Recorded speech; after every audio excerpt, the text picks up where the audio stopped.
তারেক রহমান সফল হতে পারবে না। এই যারা বলছে এরা আসলে বাংলাদেশকে নিয়ে ষড়যন্ত্র করেন। গভীর রাতে তাদের দিনের বেলায় এক ধরনের চেহারা, রাতের বেলায় তাদের চেহারাটা চেঞ্জ হয়ে যায়। এই ব্যক্তিরাই হচ্ছে ওরা যারা বাংলাদেশকে বিশ্বাস করে না, যারা বাংলাদেশে থাকে কিন্তু ভিন দেশকে তারা হৃদয়ে ধারণ করে। এই ব্যক্তিগুলোরাই ষড়যন্ত্র করছেন। আই হ্যাভ এ প্ল্যানের অর্থটা তিনি বুঝিয়েছিলেন, যেটা 17 বছরে হয়নি।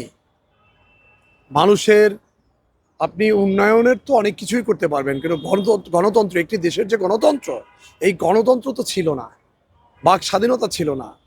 তো মানুষের বাক স্বাধীনতা গণতন্ত্র যদি না থাকে, তাহলে সেই দেশে তো আপনি স্বাধীন বাঁচতেও পারবেন না। এই যে বিষয়গুলো রয়েছে।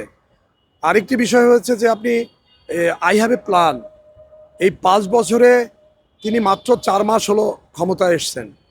তিনি 100 দিনের ভিতরে যে কর্মসূচিগুলো বাস্তবায়ন করেছেন, তাকে স্যালুট দেওয়া উচিত একজন সাধারণ জনগণ হিসাবে।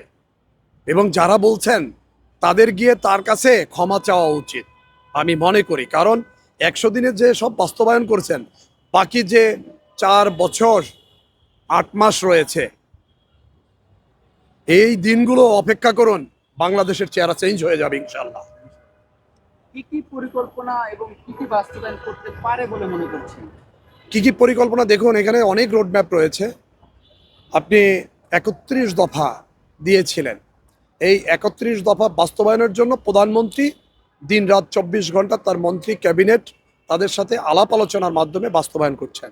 সুতরাং প্রতিনিয়ত প্রতিদিন প্রতি ভাবনার মাঝে তার এই যে 31 দফা বাস্তবায়নের যত রোডম্যাপ আছে, তিনি সেগুলোই বাস্তবায়ন করবেন। আর আপনারা জানেন 31 দফার ভেতর কী কী রয়েছে।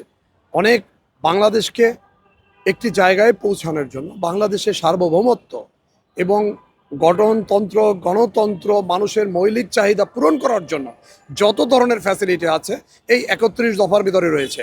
এবং এটা বাস্তবায়ন করার জন্য দিনরাত পরিশ্রম করে যাচ্ছেন আমাদের মাননীয় প্রধানমন্ত্রী জনাব তারেক রহমান স্যার। সুতরাং এখানে ষড়যন্ত্র যারা করছেন, তারা ষড়যন্ত্র করবেন এবং এই ধরনের উদ্দেশ্য প্রণোদিত কথা বলবেন, এটাই স্বাভাবিক। সুতরাং তাদের বাংলাদেশকে ওন করতে হবে। প্রথম বিষয়টা হচ্ছে তাদের হৃদয়ে বাংলাদেশ থাকতে হবে। আচ্ছা, সরকার দলকে বিরোধী দল কেন সহযোগিতা করছে না? সহযোগিতা করলেই তো, একে তো জানেন সরকার দল জনগণের যে কাজগুলো করছে, জনগণের এই যে প্রায়োরিটি পাচ্ছে, বাহাবা পাচ্ছে, তো বিরোধী দল যদি বাকিটুকু সাপোর্ট করে তা 100% হয়ে গেল। এই জন্য বিরোধী দল টেনে রাখছে তাদের নীতি, তারা টেনে ধরে রাখছেন সরকার যেন ভালো কিছু করতে না পারেন ইত্যাদি বিষয়। এই জন্যই তো তাদের তাদের উদ্দেশ্য সৎ হলে, ভালো হলে তাদের তো তাদের তো এরকম উদ্দেশ্য থাকতো না। তারা দেশের যে মঙ্গল চায় না, এটার বহিঃপ্রকাশ। তো বিএনপি সরকার তাহলে 5 বছরে অনেক কিছু করে দেখাবে বলে মনে করেন আপনি?